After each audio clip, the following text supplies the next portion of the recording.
7 Days to River Rhine. This was the code name of a secret military simulation exercise developed by the Warsaw Pact. It depicted the Soviet bloc's vision of a 7-day war between NATO and the Warsaw Pact. The Fulda Gap is an area between the former inner German border and Frankfurt am Main. It contains a corridor of lowlands through which tanks might have driven in a surprise attack by the Warsaw Pact to reach the River Rhine. The Fulda Gap route offered an avenue of advance directly to the heart of the US military in West Germany, Frankfurt am Main.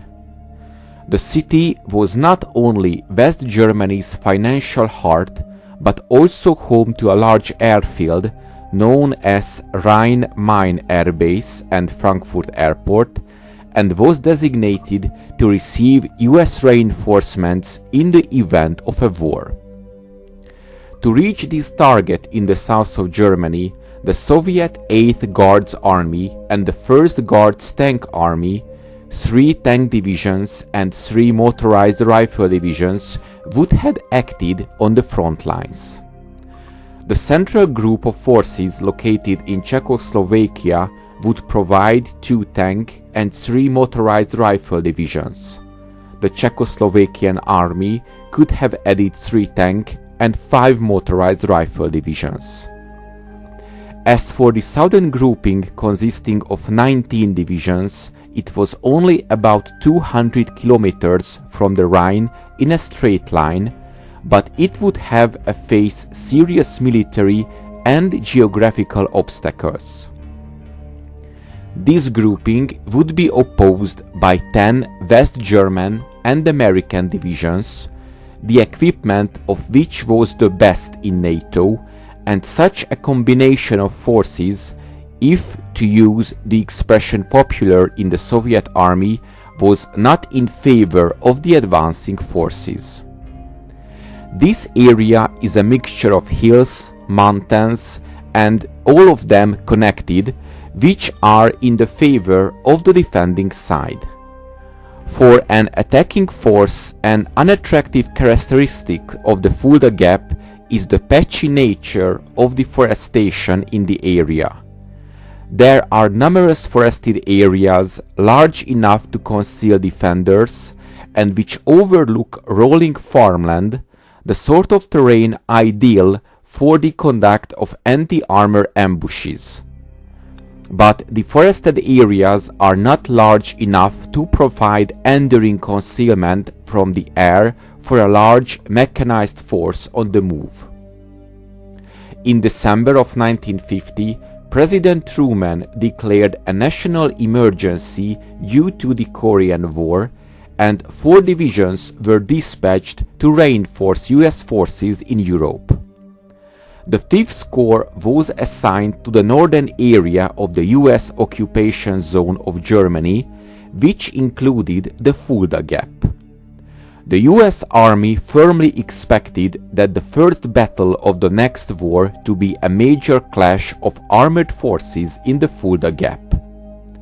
The gap, like the demilitarized zone between the 2 Koreas, came to represent an assignment of special responsibility for the US soldiers destined for promotion to higher rank. Unlike the demilitarized zone, the defense of the Fulda Gap came to be associated with a particular type of military formation, that of the armored cavalry. As the defense of this terrain feature came to be seen as a key battle of a future war, so soared the standards and performance of the cavalry units assigned to defend it. Certainly, the relative importance of the Fulda Gap as a potential Cold War battlefield has to be measured in comparison to other likely Soviet avenues of advance into West Germany. The North German Plain, for example, was considered prime terrain for any Soviet thrust against the key German port of Bremerhaven and the NATO lines of communication thereupon dependent. But while a Soviet general offensive would have certainly attempted to disrupt NATO's supply lines extending from the northern ports, another significant objective would have been to defeat of US conventional forces in Europe. As the United States was the key member of NATO, a defeat of US forces in Germany would have delivered a weighty psychological blow to the other members of the alliance. Of the US Army's forces in Germany, the 5th Corps had been tasked with the defense of the shortest path from East Germany to the river Rhine. An advance by the Soviets to the Rhine River via the Fulda Gap would have essentially split the American forces in Germany into two parts. Both sides in the Cold War were well aware of the military importance of the Fulda Gap, and a defeat of US forces defending there would have meant defeat for US forces in Germany overall. With an understanding of how very important as military terrain the Fulda Gap was, it is time to consider the forces tasked with its defense. In a state of constant readiness, the two armored cavalry regiments of the 5th Corps, the 14th and 11th Armored Cavalry Regiments, were among the most battle-ready formations of the US Army in Europe. The armored cavalry troops and their supporting tank and artillery units were always in one of three states.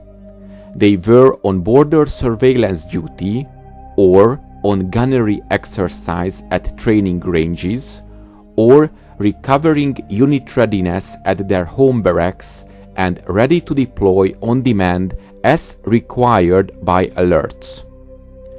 Regimental headquarters continuously ran a border operations center that remained in communication with observation and listening posts manned by cavalry scouts along the inner German border and passed along reports of Soviet and East German activity to the 5th Corps headquarters in Frankfurt. A sudden collapse of communism in Eastern Europe led to an only slightly less rapid withdrawal of the Soviet army back into the Soviet Union, itself an entity that was not long for history after the events of 1989. With the Soviet withdrawal and the collapse of the East German state, the long-expected role of the Fulda Gap to be the first battle of the next war evaporated overnight. It was another year before the affairs of the East Germany as a state were legally resolved, but in a stroke, the reason for having 5th Corps stationed in what became Central Germany disappeared. Once the region ceased to be a military frontier, the Fulda Gap, long a powerful symbol of the Cold War, became simply a group of valleys near the geographic center of Germany.